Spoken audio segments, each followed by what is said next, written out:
నెల్లూరు కార్పొరేషన్లో ఒకటి మిస్ అయింది. ఓ సినిమాలో పోలీస్ ఆఫీసర్ చెప్పే ఒకటి మిస్ అయింది అనే డైలాగ్ ఇప్పుడు ఏకంగా ఒక ఎమ్మెల్యేనే పదే పదే చెప్పుకొచ్చారు. ఒకటి మిస్ అయిందంటూ ఆ ఎమ్మెల్యే చేసిన వ్యాఖ్యలు ఎప్పుడు నెల్లూరు కార్పొరేషన్ను ఉడికించేస్తున్నాయట. దీంతో పాటు ఆ ఎమ్మెల్యే ఇచ్చిన వార్నింగులు అధికారులకు గట్టిగానే తగిలాయట. ఆ వార్నింగులు వెనుక ఉన్న ఆంతర్యం ఏంటి? ఇంతకు తగ్గిన ఆ ఒక్కటి ఏంటి? ఆ వ్యాఖ్యలు చేసిన ఆ ఎమ్మెల్యే ఎవరు? రాజకీయ వైరుధ్యమా లేక అధికారులపై అసంతృప్త? వాజీ స్టోరీ.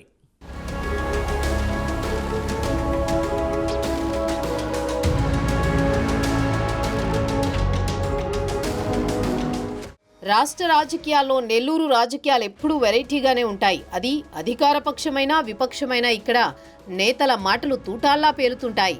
ప్రస్తుతం నెల్లూరు జిల్లాలో అన్ని నియోజకవర్గాల్లో అధికార పార్టీ ఎమ్మెల్యేలే ఉన్నారు. ముఖ్యంగా జిల్లాకు నెల్లూరు సిటీ, రూరల్ నియోజకవర్గాలు గుండెకాయ లాంటివి. అయితే ఇప్పుడు నెల్లూరు మున్సిపల్ కార్పొరేషన్ చుట్టూ రాజకీయాలు నడుస్తున్నాయి. కొంతకాలంగా సిటీ ఎమ్మెల్యే మంత్రి నారాయణకు నెల్లూరు రూరల్ ఎమ్మెల్యే కోటంరెడ్డి శ్రీధర్ రెడ్డికి మధ్య అంతర్గత విభేదాలు ఉన్నట్లుగా చర్చ నడుస్తోంది. తాజాగా ఎమ్మెల్యే కోటంరెడ్డి శ్రీధర్ రెడ్డి చేసిన వ్యాఖ్యలు జిల్లాలో ఆసక్తికరంగా మారాయి. ఒకటి తగ్గింది అంటూ పుష్ప సినిమాలో పోలీస్ ఆఫీసర్ చెప్పే డైలాగ్ శ్రీధర్ రెడ్డి నోటి వెంట వచ్చింది. ఆ ఒక్కటి ఏంటనే ప్రశ్న ఇప్పుడు నెల్లూరు జిల్లాలో ఎక్కడ చూసినా హాట్ టాపిక్గా వినిపిస్తోంది.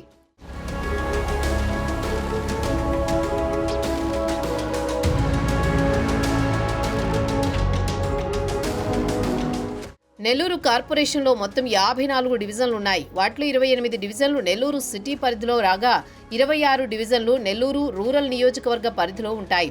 అంటే కార్పొరేషన్లో సిటీ, రూరల్ రెండూ ప్రధానమైనవే. అయితే రాష్ట్ర మున్సిపల్ శాఖ మంత్రిగా నారాయణ బాధ్యతలు తీసుకున్న తర్వాత నెల్లూరు నగరం నుంచి మున్సిపల్ కార్పొరేషన్లో అనేక సంస్కరణలు తీసుకురావాలని ప్రయత్నాలు మొదలుపెట్టారు. అందుకు అధికారులకు అనేక హక్కులను కూడా కల్పించారు.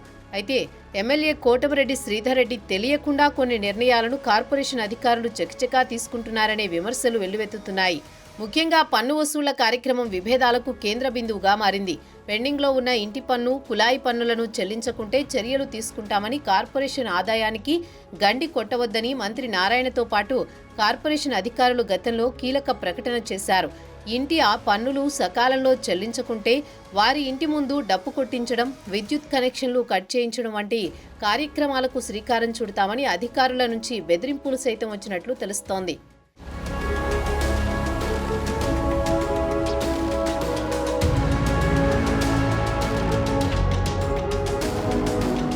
ఈ విషయంపై గతంలో ఎమ్మెల్యే కోటంరెడ్డి శ్రీధర్ రెడ్డి నేరుగా కార్పొరేషన్ కార్యాలయంలో ప్రత్యేక సమావేశం నిర్వహించి అధికారుల తీరుపై తీవ్ర స్థాయిలో మండిపడ్డారు.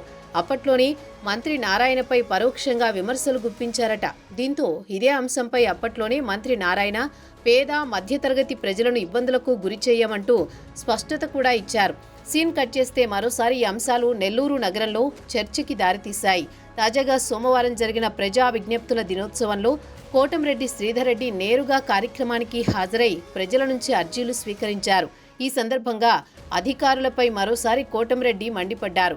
ఇష్టానుసారంగా వ్యవహరిస్తే చూస్తూ ఊరుకోనని హెచ్చరించారు. ముఖ్యంగా పేద, మధ్యతరగతి ప్రజల జోలికి వస్తే సహించనని, వారి ఇళ్లపై బుల్డోజర్ పడాలంటే ముందు తనను దాటుకుని వెళ్లాలంటూ గట్టిగానే హెచ్చరించారు. ఒకటి తగ్గింది అంటూ పదే పదే MLA Sridhar Reddy cinema dialogue చెప్పడం విశేషం.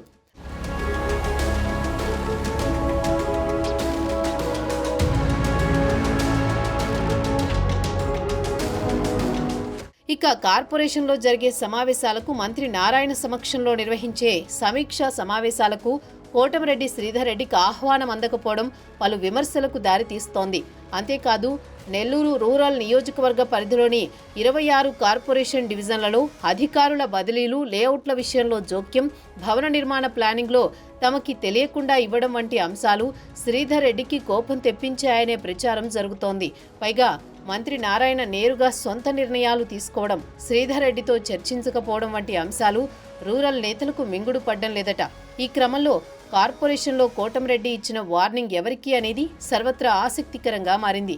ఒకటి తగ్గింది అంటే అది తనకిచ్చే గౌరవమా లేక తగ్గిన ప్రాధాన్యత అనేది చర్చనీయాంశంగా మారింది.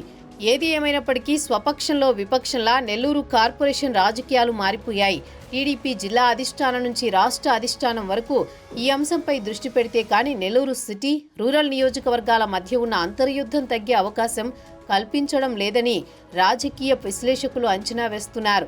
మొత్తానికి ఈ అంశంపై మంత్రి నారాయణ ఎలా స్పందిస్తారో, దానికి అధిష్టానం ఏం చెబుతుందో వేచి చూడాల్సిందే మరి.